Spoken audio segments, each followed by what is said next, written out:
कर लेते हैं। Waves have several properties such as the wavelength, then we have the frequency, the time period, the amplitude and the wave speed.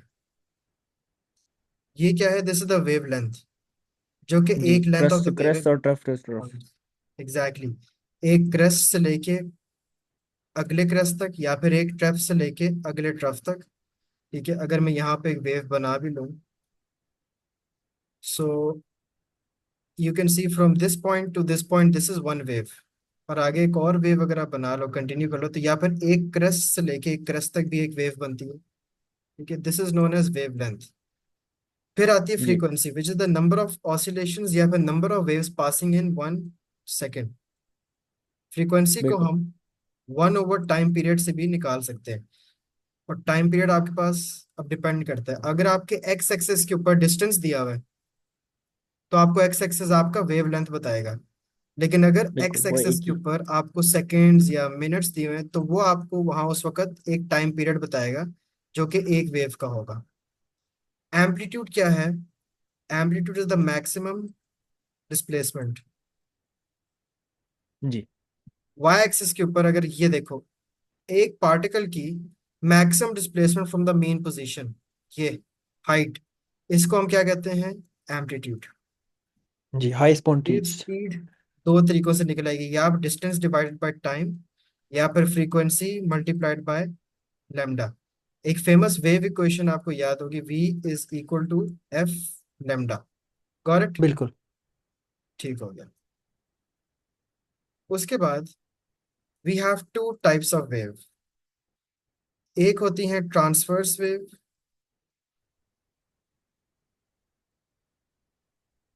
और एक होती हैं longitudinal waves. जी, अब दोनों वेव्स में क्या फर्क होगा? Transverse wave. ट्रांसवर्स ऊपर नीचे होते हैं और लॉन्गिट्यूडनल कंप्रेशंस होते हैं, बेसिकली क्या कंप्रेशन बात है, रिफ्रैक्शंस। छा गए। ओके। अब ट्रांसवर्स वेव के अंदर क्या सीन है कि दोनों जो वेव्स आपके बने बने दोनों का डायरेक्शन ऑफ ट्रेवल है राइट की तरफ। अब ट्रांसवर्स वेव में जो पार्टिकल्स होते हैं वो डायरेक्शन ऑफ वेव के हमेशा परपेंडिकुलर मूव करते हैं। जी, एग्जैक्टली ऑसिलेट ऊपर नीचे करते हैं। 90 डिग्री। बिल्कुल।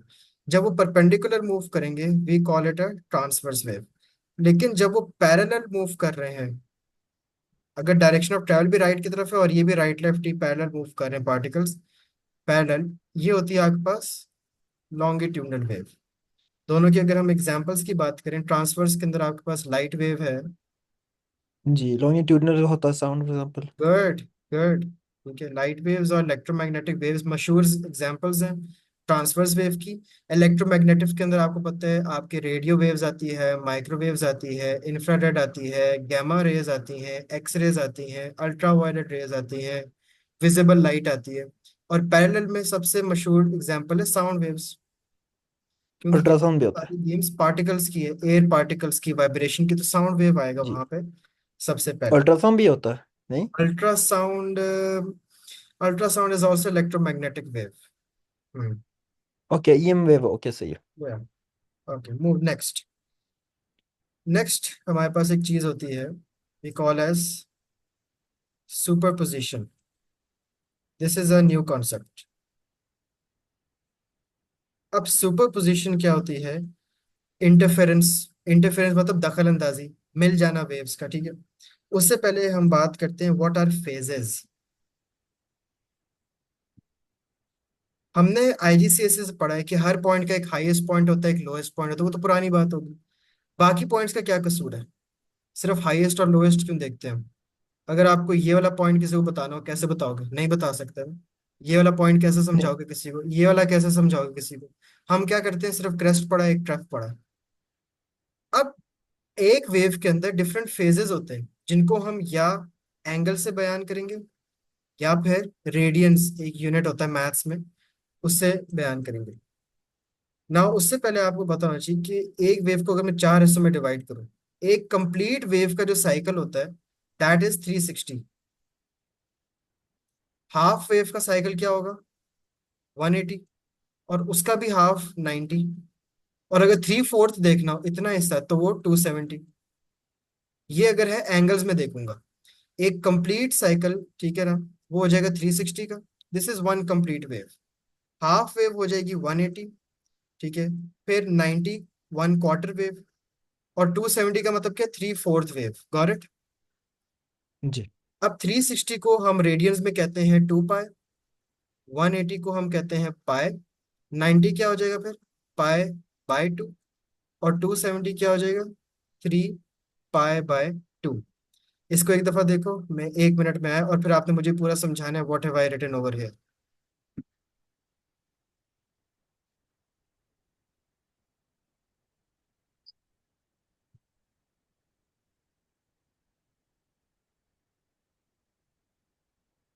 अच्छा जी, समझ आ गया अभी तक?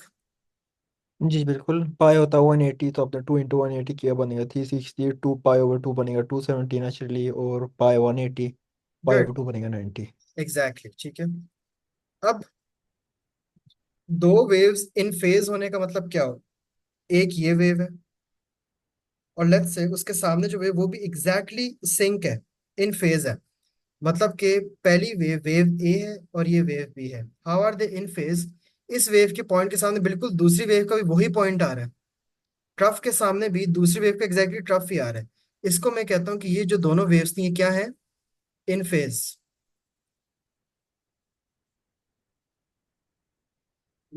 These two waves are in phase with each other. अब ये दो वेव्स क्या है, exactly in phase with each other. In phase का क्या मतलब है, कैन यू टेल मी? वो क्रस से क्रस मैच कर रहे आमने हो, ट्रफ सामने, ट्रफ ठीक है। मैच कर मतलब रहे अगर ये 90 पे है, तो ये भी एग्जैक्टली 90 पे है।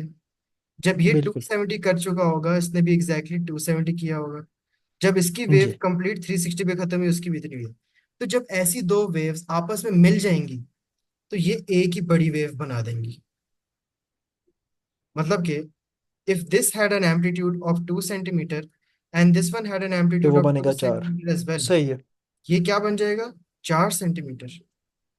ओके, समझ तो आ? ऐड ही हो जाएंगे। गुड। ओके। इसको हम कहते हैं कंस्ट्रक्टिव इंटरफेरेंस। मतलब आप ऐड होते हैं। सही है। Good. This is known as constructive interference. अब जो इसी लेकिन इंटरफेरेंस, इसका पीरियड वही होगा, वो इसका फ्रीक्वेंसी वही होगा, नहीं हाँ फ्रीक्वेंसी हाँ, का ज्यादा होगी। फ्रीक्वेंसी और वो सारा नहीं हाँ। बदलेगा। आपका एम्पलीट्यूड बढ़ा है, गुड क्वेश्चन, ठीक है। बिल्कुल। ओके। अब ये ऐसी वो होगा, अब इन दोनों वेव्स का फेज डिफरेंस आपस में क्या होगा, 0, क्योंकि दोनों इन फेज है। या फिर 360 होगा। कंस्ट्रक्टिव इंटरफेरेंस तभी होगा जब दोनों वेव्स में या 0 का फर्क हो, या पूरे 360 का फर्क हो, तो वो भी वही बात है। ठीक है, एग्जैक्टली 0 वाली ही बात है। अगर आप फॉर एग्जाम्पल एक साइकिल 0 से स्टार्ट करो, वापस आओ 360, तब भी तो वही पॉइंट है। तो तब आपके पास क्या होगा, constructive interference. Got it? Okay. अब डिस्ट्रक्टिव इंटरफेरेंस क्या होगा? एक ये वेव वो है, माइनस हो जाएंगे। हाँ, इंटरफेरेंस करना होगा। और ये दूसरी वेव है। अब ये जो हाँ, ये दो जीरो वेव्स, होएगा। ये है आउट ऑफ फेज। जी। ये आउट तो ऑफ पूरा फेज का कैंसिल हो क्या मतलब, जाएगा। Can you tell me? वो मैच नहीं हो रहे। मैच नहीं हो रहे, सिंक नहीं हो रहे। जी। जब उसने 90 ट्रेवल कर लिया है, इसने तो पता लगे कि 270 ट्रेवल कर लिया। ये वेव यहाँ पे पूरी होगी, उसके भी आगे जाके पूरी होनी है। ये बिल्कुल जब ये दो कंबाइन होंगी ना, इनका जो आपके पास रिजल्ट बनेगा, ठीक है, दैट रिजल्ट वुड बी ये, फ्लैट, वो कैंसिल हो जाएंगे। एग्जैक्टली 0। हम्म। इसको हम क्या कहते हैं, this is known as destructive interference. Okay. This is known as destructive interference. और ये कब होगी, जब आपके पास फेज डिफरेंसेस कैसे हो दोनों वेव का, जब आप फेज डिफरेंस निकालोगे, या तो A180 आएगा वो, या फिर 270। क्लियर? ओके। तो प्रिंसिपल ऑफ सुपरपोजिशन भी यही कहता है कि when two waves superpose at one point, the resulting displacement would be the sum of both of the individual displacements when they collided at that particular point. This is known as the principle of superposition. समझ आ गई? जी। Good. अच्छा जी, अब हम यहाँ से start करेंगे, stationery waves क्या होती हैं। स्टेशनरी वेव्स के अंदर it's a completely new topic of A levels. Will talk about what is meant by coherent waves, what are standing या स्टेशनरी वेव्स, नोड्स क्या होते हैं, एंटी नोड्स क्या होती है, what is the equation that we use for the speed of transverse wave, and then we are going to verify experimentally what factors affect the frequency of standing waves on a string. Now, what are standing waves? Continuous waves traveling in opposite directions will superpose continuously, and this can set up a stationary wave pattern, also known as a stationary waves. अब दो waves हैं, दोनों एक ही जैसी थी, दोनों इन phase थी, दोनों आके जब एक दूसरे के ऊपर चढ़ी हैं तो हुआ क्या? एक वेव ऐसे आ रही थी, ठीक है, और वैसे ही एक और वेव ऐसे आ रही थी। जब वो एक दूसरे के ऊपर मिली तो क्या बना? कुछ ऐसा बना, ये देखना, ये बन गया।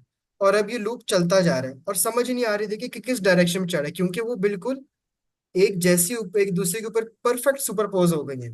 इसको हम कहते हैं कि आइडेंटिकल। ये वेव खड़ी हो गई है, असल में वो मूव कर रही है। आपको देख के नहीं लगेगा कि मूव करी, क्योंकि वो जिस डायरेक्शन से ऐसे जा रहा होगा उसी डायरेक्शन से ये भी वैसे ही आ रहे होंगे। आपको वो स्टेशनरी ही नजर आएगी, लेकिन असल में वो मूव कर रही है। समझ आई? ऐसा इल्यूजन ही हो गया। एग्जैक्टली, वो इल्यूजन क्रिएट हो जाएगा। मतलब दोनों चल रही हैं, ये राइट भी जा रही है वेव, ये लेफ्ट भी जा रही है वेव, लेकिन वो इतना परफेक्टली एक दूसरे के ऊपर है कि पता ही नहीं लगता। Continuous wave सही है। traveling in opposite direction will superpose continuously, and that will set up a stationary wave pattern, also known as standing wave. The waves need to be of the same speed, same frequency, same amplitude, constant phase difference, same frequency, constant phase relation, coherent होनी चाहिए आपस में, ये शर्त है। एक ही speed की हो, एक ही फ्रीक्वेंसी की हो। जैसे वही है ना कि अगर आपके पास एक ही जैसे दो कलर्स आए, एक ही जैसे शेड हो, एक ही जैसा साइज हो, एक ही जैसा थिकनेस हो, डार्कनेस हो, वो कलर मिक्स हो जाएंगे, आपको पता लगेगा ये दो कलर है? नहीं। Stationary waves have this name because the profile of the wave does not move along. It only oscillates, and this also means that wave energy does not pass along the standing wave, so they do not meet our strict definition of waves, which also do not transfer energy and are more precisely called progressive wave. Stationary wave क्या? Standing wave. लेकिन progressive waves क्या हो जाएंगी? दे वो जो ज्यादा transfer कर भी नहीं एनर्जी, वो है कि लेट्स से एक रोप बांध दो आप दरवाजे के एंड पे, और वो आप हिलाना शुरू हो जाओ, वो भी तो एक वेव ट्रैवल एनर्जी हो रही है। इन दिस सिचुएशन, जैसे कि गिटार स्ट्रिंग इज प्लेड होगी, वो भी एक वाइब्रेशन कॉज कर रही है। These two coherent wave stand up standing wave on a string, and there are points with the resultant displacement is always zero. अब ये आपके पास कुछ ऐसी स्ट्रिंग्स हैं that are out of phase with each other, ये progressive waves हैं। Got it? ये प्रोग्रेसिव वेव है, ओके। ये भी प्रोग्रेसिव वेव है।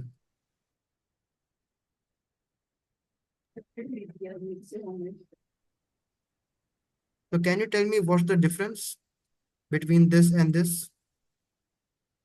ये बेसिकली मैच नहीं हो रहे वो, ये कांस्टेंट भी नहीं है नीचे वाले, इसलिए वो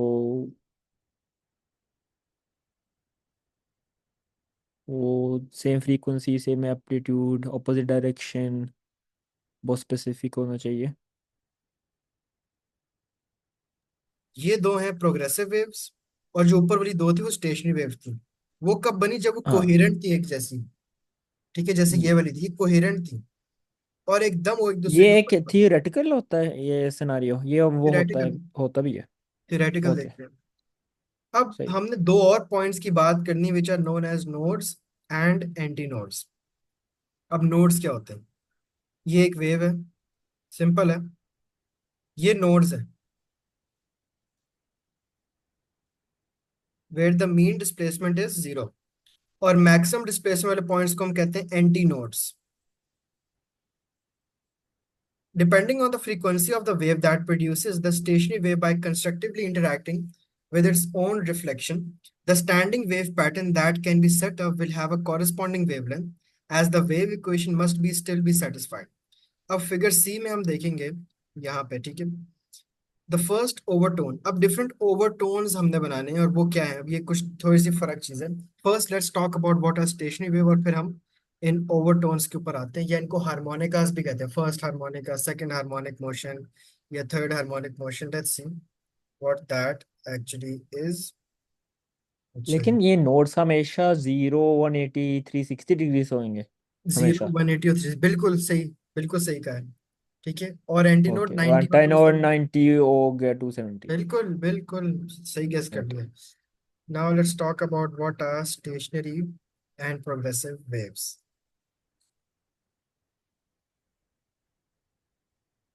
Hi guys, in this series of videos we'll be looking at progressive waves, stationary waves, harmonics or modes, and the differences between progressive and stationary waves. So let's start off by talking about progressive waves. What are these? Well, these are actually just the waves we're used to so far. We can also call them travelling waves. Waves, and that's going to make sense later. So waves in a ripple tank, light, sound waves, and unbounded medium are all examples of progressive waves. So progressive waves are a means of energy transfer. They transport energy from one place to another without transporting the particles the wave moves through. And that's a key thing about progressive waves, is that the particles themselves aren't moving. For instance, with a wave, as I've drawn below, this is an exaggerated version of a water wave. So let's pretend it's coming from the deep ocean. So this is the deep ocean this way. And it's travelling towards the beach. And you're standing on the beach. Now, once a wave on the beach reaches you, it's transported energy from the deep ocean to you, but it hasn't transported the particles themselves. The particles that hit you on the beach, the water molecules, they haven't come all the way from the Pacific or whatever ocean of the beach you're standing on. What has happened is that they've transported the wave through these particles. They've transported energy, but they themselves haven't moved with the wave all the way to you at the beach. The wave has moved through them. That's the medium of the wave. What actually happens in waves is there's a bit of a complicated thing that goes on, but they do these particles do these ellipses like this, and they move around like that. This is purely just for interest, but it's important because you need to note that the particles themselves haven't moved all the way towards the beach. The particles have sort of oscillated around, and what you'll see in our more standard examples of waves. Sound waves or whatever, the particles move back and forth, but they don't actually move to the receiver. The receiver that picks up a wave on a beach or air transporting a sound wave, that isn't the actual air molecules that have come from the person speaking. They've just been transported through the medium of the air. So that's a key thing to note. But they transport energy. That's the key thing. The energy is what moves, but the particles themselves aren't what you're receiving. It's not a transfer of particles, it's a transfer of energy. Adjacent points never have the same phase. There's another thing about progressive waves, and each point reaches the same amplitude, the same maximum distance from equilibrium. So we sketch this here. So look at this purple particle that's sitting at the on the equilibrium line, and this green particle is down here. And as time passes, what happens is this purple particle has gone up to reach the full amplitude, and this green particle has moved up towards the equilibrium line. And if we carry this on, this purple particle would eventually end up down here, and the green particle would end up there. And they would go through the full oscillation. They'd move from maximum negative displacement to maximum positive displacement and then back again. Hey guys, to continue watching. Okay. अब stationary waves में ना कुछ types है। एक होती है first harmonic, second harmonic, third harmonic या fourth harmonic, और we also call it first overtone, second overtone और थर्ड ओवरटोन। फर्स्ट हार्मोनिक को हम कहते हैं फंडामेंटल, सेकंड हार्मोनिक को कहते हैं फर्स्ट ओवरटोन, थर्ड हार्मोनिक को कहते हैं सेकंड ओवरटोन और फोर्थ हार्मोनिक को कहते हैं third overtone. Now remember one thing, एक वेव का क्या मतलब है? जब इस तरह के दो लूप्स बनेंगे। Got it? जी, मतलब एक नोड, ये वन ओवर होगा टू। एक वेव। एक वेव कब होगी? जब दो, एक स्टेशनरी वेव है ना, एक स्टेशनरी वेव के अंदर जैसे ये दिस इज वन वेव, ठीक है, जहां दो लूप्स बने नजर आएंगे, ये वन वेव की ओके। इक्वल है। वन वेव के अंदर होते हैं हमेशा थ्री नोड्स, ठीक है, और दो, चार एंटी नोड्स, ठीक है, थ्री नोड्स, चार anti nodes. Got it?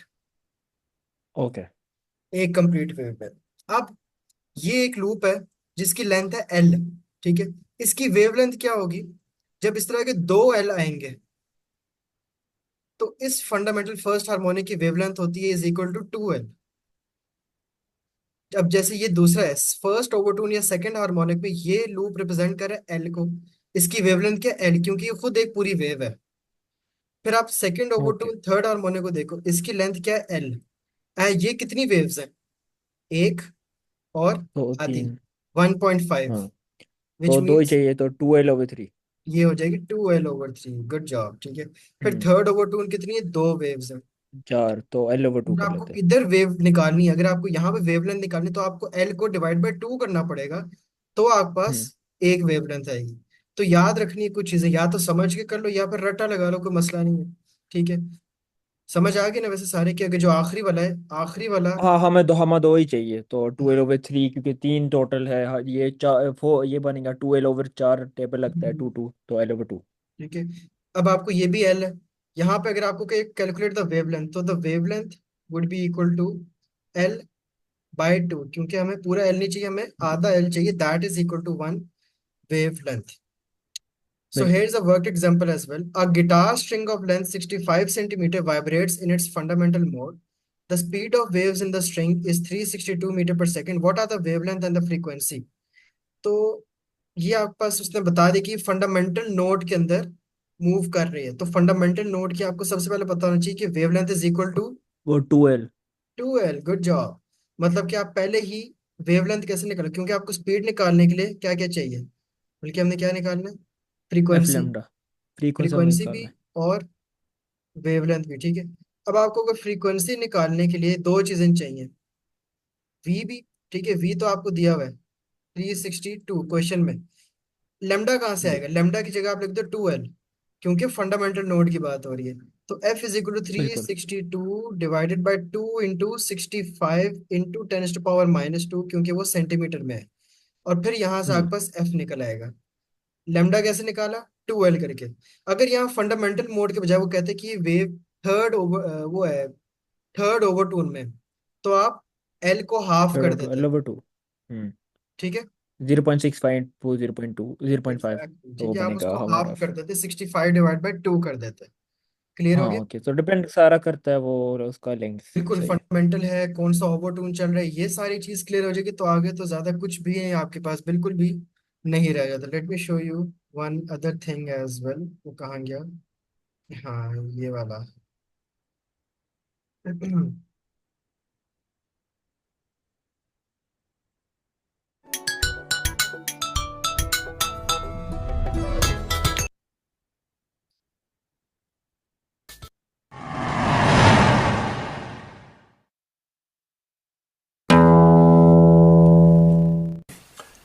So far, what we've considered are waves that move along, and as they do, they transfer energy. And because they're transferring energy, we can say that these waves are progressive as they progress along. But what I'd like to look at now are another type of wave, and this kind of wave, it doesn't transfer energy, but it stores it. And what we're going to look at instead are waves that don't seem to move at all, and these are called standing or stationary waves. So it's these standing or stationary waves where we store energy, and they're quite different to the progressive waves that you've been used to so far.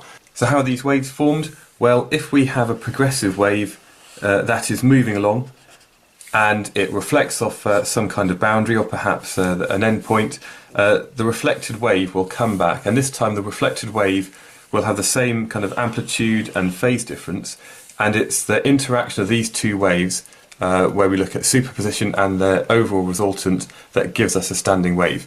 What I'm going to look at here is a series of standing waves that we can have set up perhaps on a string, and provided we have a fixed end at both sides, the wave that we set up can't move up and down at the end because it's in a fixed position.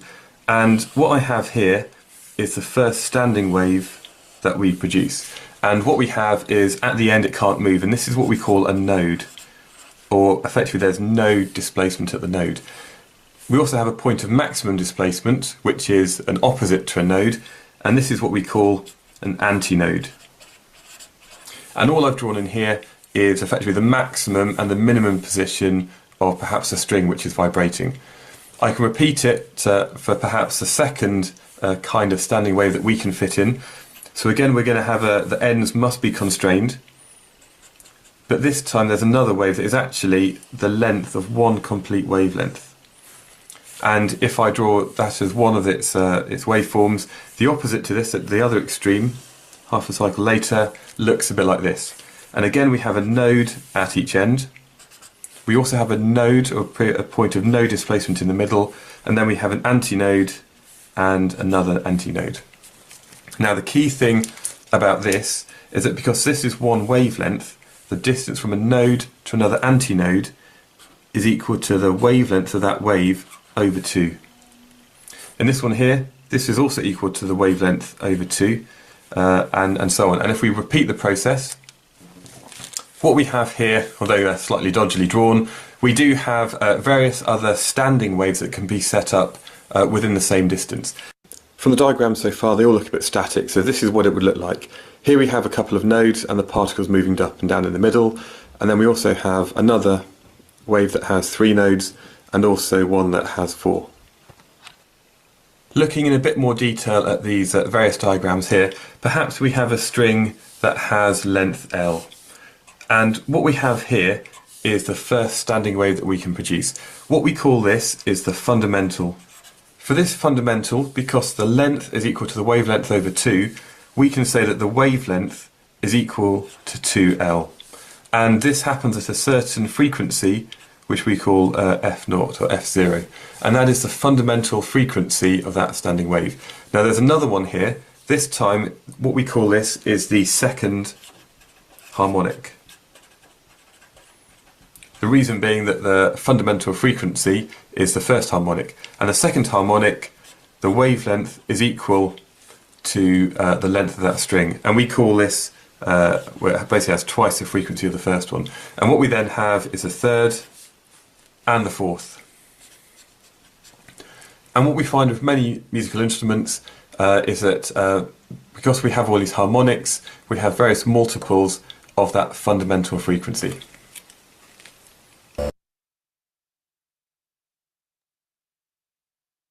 ये जो चीज है ना, ये याद करने वाली है।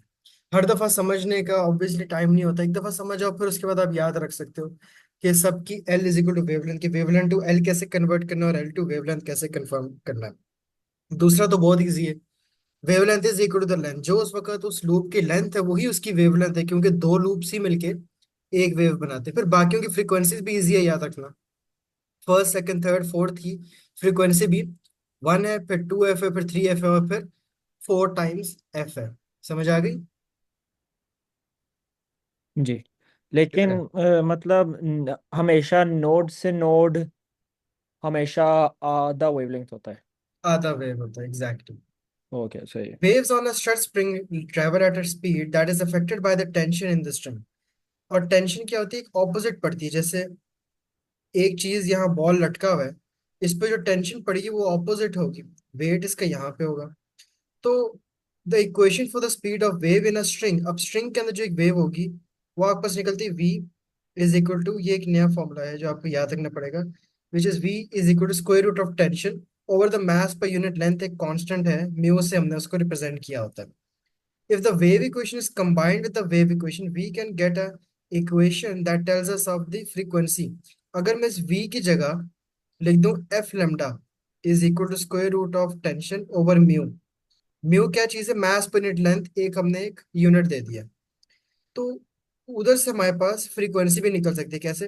Frequency is equal to 1/λ multiplied by square root of tension over mu. तो ये 1-2 दफा बस फॉर्मूला देख लेना, बाकी इजी हो जाएगा फाइंड करना बहुत। ये और ज्यादा उधर ही इस्तेमाल आप होता है वेवलेंथ को ये वाले। चेंज कर सकते हो।